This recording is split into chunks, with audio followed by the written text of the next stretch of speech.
近期，白俄罗斯与乌克兰是否会开战也备受外界关注。白俄罗斯总统卢卡申科2天前在发表独立日相关讲话时，指责乌克兰3天前曾试图袭击白俄罗斯领土上的军事设施，但所有导弹均被铠甲防空系统拦截。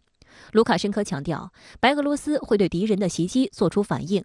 此外，外界还注意到，普京上周五在白俄罗斯西部城市格罗德诺举行的双边论坛上说，俄罗斯和白俄罗斯正在加速合并进程，以应对来自西方集体的政治压力和制裁。俄罗斯与白俄罗斯在2021年11月签署了一体化法案，这项法令涵盖28个行业一体化计划。有分析认为，随着乌克兰局势的不断恶化，未来欧洲的东西分裂在所难免，留给白俄罗斯的战略回旋余地也越来越小。随着白俄罗斯在政治、经济与安全变得完全依赖俄罗斯，这2个国家最终会以某种形式走向合并。其实他为什么要扩大对白俄罗斯打击？其实也是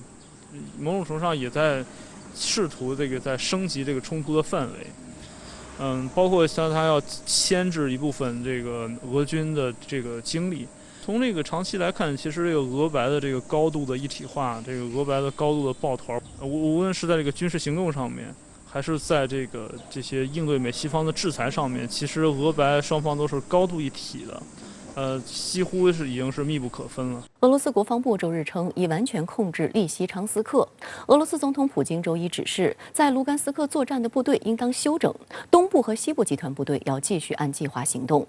占领利西昌斯克意味着俄罗斯控制了整个卢甘斯克。与此同时，争夺顿涅茨克地区谢维尔斯克的战斗已经打响。此前，俄国防部下属的一个委员会曾公布俄军第3阶段目标，包括控制尼古拉耶夫州、敖德萨州和哈尔科夫州。周一，俄罗斯国防部长绍伊古还向普京进行工作汇报称，控制卢甘斯克地区的作战任务已完成。乌克兰总统泽连斯基周日也确认乌军从利西昌斯克撤退。他同时表示，希望借助美方输送的海马斯多管火箭炮系统等武器，重新夺回控制权。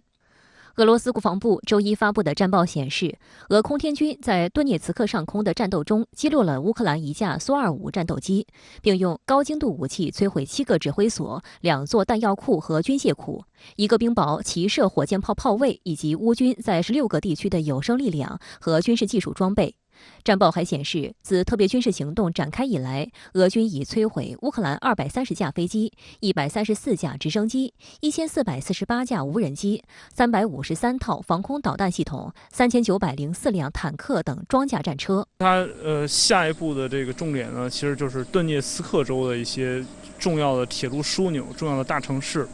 因为这个俄军它的作战呢是高度依赖这个铁路后勤的。他必须用这个铁路来运他这些炮弹啊，这些重炮呀，这些武器。获得这些铁路枢纽之后呢，他就是一方面他可以作为自己下一步向前推进的一个跳板。同时呢，也能大大的削弱这个乌军本身的后勤。